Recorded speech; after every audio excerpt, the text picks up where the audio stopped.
Corona की तीसरी लहर बच्चों पर घातक साबित हो सकती है। इस बात का अंदेशा लगातार जताया जा रहा है। कई राज्यों ने तो इसे देखते हुए तैयारियां भी शुरू कर दी हैं। इस बीच राष्ट्रीय बाल अधिकार संरक्षण आयोग ने भी हालात की गंभीरता को देखते हुए आईसीएमआर के डीजी और स्वास्थ्य सचिव को चिट्ठी लिखी है। आयोग ने आईसीएमआर से कोरोना होने की सूरत में बच्चों का इलाज और मेडिकल प्रोटोकॉल की जानकारी सार्वजनिक करने की मांग की है, जबकि स्वास्थ्य सचिव राजेश भूषण से बच्चों के लिए खास तौर से छोटे और नवजात शिशुओं के लिए इमरजेंसी एम्बुलेंस सेवा शुरू करने का निर्देश देने की गुजारिश एनसीपीसीआर ने की है। दरअसल दूसरी लहर में जिस तरीके से अफरा तफरी का माहौल है, उसे देखते हुए तीसरी लहर को लेकर अब कोई भी रिस्क लेना नहीं चाहता, क्योंकि मामला सीधे सीधे बच्चों से जुड़ा है। तीसरी लहर में क्या होगा ये कहना अभी मुश्किल है, लेकिन दूसरी लहर ही बच्चों पर भारी पड़ रही है। देखिए हमारी ये खास रिपोर्ट।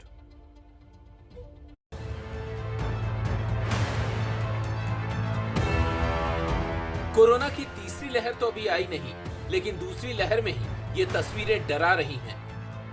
अस्पताल के बिस्तर पर छोटे छोटे बच्चे इलाज करवा रहे हैं। ये तस्वीर है उत्तराखंड के रुद्रप्रयाग की, जहां कोरोना ने बच्चों को अपनी चपेट में लेना शुरू कर दिया है। अब तक जिले में 274 बच्चे संक्रमित हो चुके हैं। इनमें से 172 बच्चे स्वस्थ हो चुके हैं, जबकि 71 बच्चे घर पर ही आइसोलेट हैं।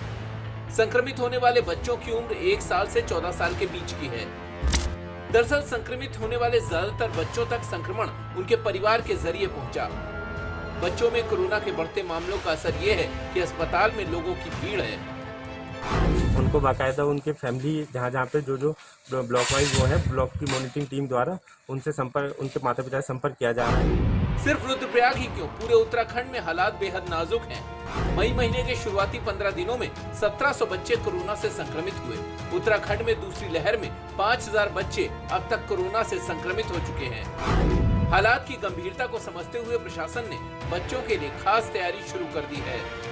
हमारे जिले हैं, सब डिस्ट्रिक्ट हॉस्पिटल्स हैं, मेडिकल कॉलेजेस हैं, इवन डीआरडीओ द्वारा हमारा 500 बेड के एक ऋषिकेश में और हल्द्वानी में 500 बेड का ही हॉस्पिटल तैयार हो रहा है। ऑलमोस्ट तैयार हो भी जाएगा 21 तारीख में।